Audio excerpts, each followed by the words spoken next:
With the world's second-largest defense budget, over $150 billion in 2017, China's People's Liberation Army is quickly modernizing and could eventually pose a serious threat to U.S. military dominance.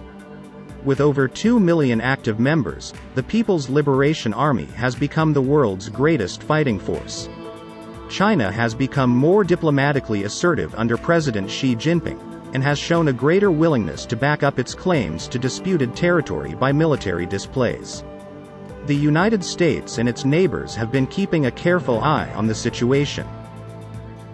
The increasingly strident voices warning of a future China-US battle in the South China Sea primarily originated from the fact that the US now sees China on an equal footing because of the latter's growing force, said Yin Dongyu, a Beijing-based military analyst. And that's already a very strong indicator of China's expanding military might. The US and its diplomatic allies have been sailing through Asia-Pacific waters, notably the South China Sea and the Taiwan Strait, to assert navigational rights in international waters, in recent months. The United States announced a UK-US, a new strategic partnership between the United Kingdom and Australia, which will see Australia acquire nuclear-powered submarines from the US. Washington has also increased weapons deliveries to Taiwan, which is modernizing its military and developing so-called asymmetric warfare capabilities in preparation for an attack by Beijing, which claims sovereignty over the island. The PLA's ground force has long been the backbone of China's regional power projection. It recently took the lead with India on the Himalayan boundary between the two countries, for example.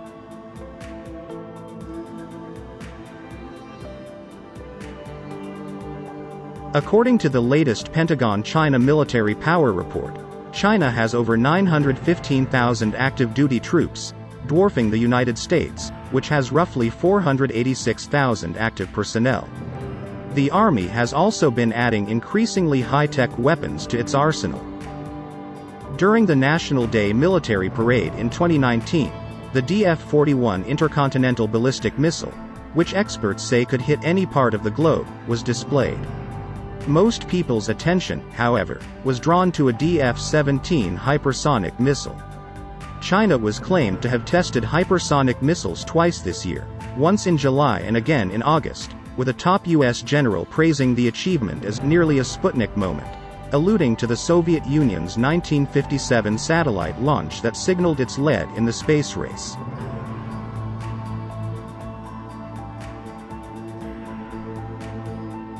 The PLA is expanding its navy as the South China Sea becomes a hotspot. China claims practically the entire sea, although Taiwan, the Philippines, Vietnam, Malaysia, and Brunei also have competing claims. According to the government's Defense White Document, the People's Liberation Army fleet is now the world's largest navy, and its submarines can deploy nuclear-armed missiles. In addition to the navy, China has a government-funded marine militia known as Little Blue Men, that operates in the South China Sea, and Beijing recently authorized its Coast Guard to fire on foreign vessels. A vast number of new weapons being added to China's arsenal has considerably improved its military might, notably in its navy force, Yin said. That's where the army of the country is growing the fastest. China's navy, for example, has more ships than the U.S. Navy. However, the fleet is primarily comprised of smaller vessels. The Liaoning and Shandong are its only big aircraft carriers, with the Type 003 aircraft carrier still under construction. The United States possesses the most aircraft carriers of any country, with 11. According to a 2018 report published by the RAND Corporation, a US-based think tank, a lack of training to operate and maintain newly developed weapons has also hampered the Army's ability to achieve jointness, which refers to an Army's ability to command its various forces simultaneously to achieve its military goals. The Army has suffered greatly as a result of corruption and an antiquated command structure, said Shi Yang, a Beijing-based Chinese military analyst. The Chinese Army's combat ability was further limited by the high number of rather obsolete weapons. According to a report published last year by the U.S. Office of Secretary of Defense, The Air Force has grown to be the largest in the Asia-Pacific region and the third largest in the world, with over 2,500 aircraft and around 2,000 combat aircraft. The Air Force, in particular, now has a fleet of stealth fighter jets, including China's most modern warplane, the J-20. It was developed and designed separately to compete with the US-made F-22. In the face of regional competition, China is increasing weapons shipments to other emerging countries with the purpose of forging warmer connections with friendly nations. Over the last decade, China's weapons exports have primarily gone to Pakistan, Bangladesh, and Algeria, according to the Stockholm International Peace Research Institute.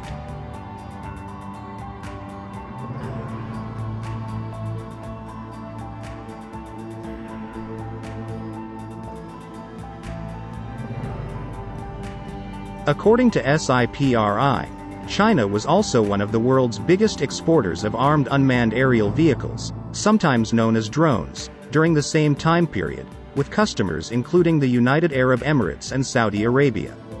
You see a lot of UAVs being sent to the Gulf since the US Congress prevented several nations from buying them from the US because of human rights concerns, and China is quickly filling that void, Yin explained. However, China's arsenal of attention-getting weapons and seemingly unstoppable military expansion conceal an opaque command structure, widespread corruption, and concerns about the quality of its recruits. The military's recruitment is failing because, despite certain incentives, the younger, better-educated Chinese whom the military seeks are more attracted to the burgeoning private sector.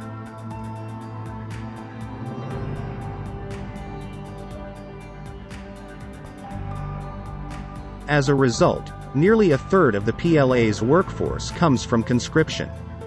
Every province has a yearly conscription quota, and each conscript must serve in the military for 2 years. The military began holding recruitment and induction twice a year instead of once this year, following a delay caused by the COVID-19 epidemic. It has also started to permit more second enlistments. According to observers, despite acquiring more powerful weapons in recent years, the PLA still retains a significant amount of older and obsolete equipment, some of which was constructed using technology from the former Soviet Union, which fell 30 years ago. Some commentators believe that the PLA's lack of modern battle expertise is a bigger problem. The last time China engaged in a real-world fight was in Vietnam in 1979, Xi explained. Some would argue that the PLA won't be able to live up to its aspirations if it doesn't fight genuine battles. Military forces continue to organize various combat-like drills. China, for example, increased military drills near Taiwan earlier this month, including major Air Force incursions into the island's air defense zone. The Army also conducted ground training in southeastern Fujian province, just over the sea from Taiwan, during the same time period, despite increasingly loud declarations that Taiwan is part of its territory. Some argue that a lack of real-world combat experience isn't always a bad thing. According to Xi, such inexperience wouldn't significantly impair China's military capabilities. In modern battle, the Chinese Army's military force would be mostly dependent on technology, which has been steadily progressing in the correct direction, Xi said.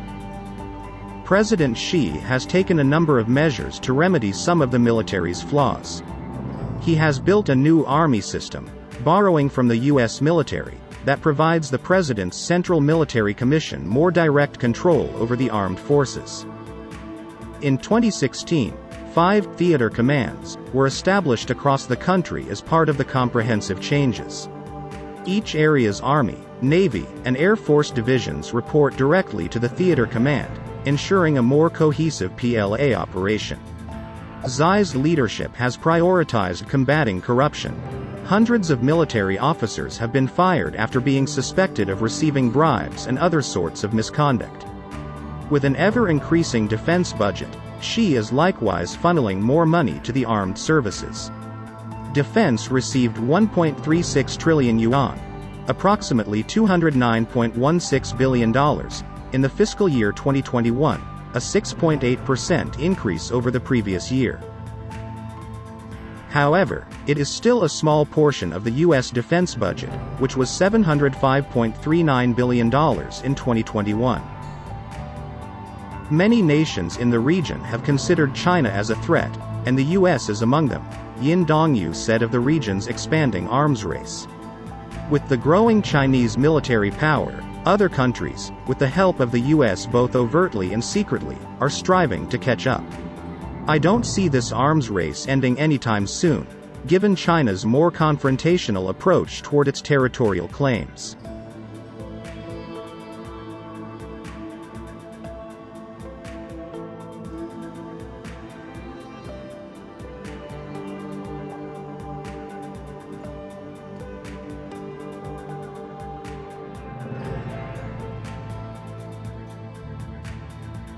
Hope you guys love the video. Don't forget to hit the like button and please do subscribe the channel and press the bell icon to all, so you can get the notification on each upload.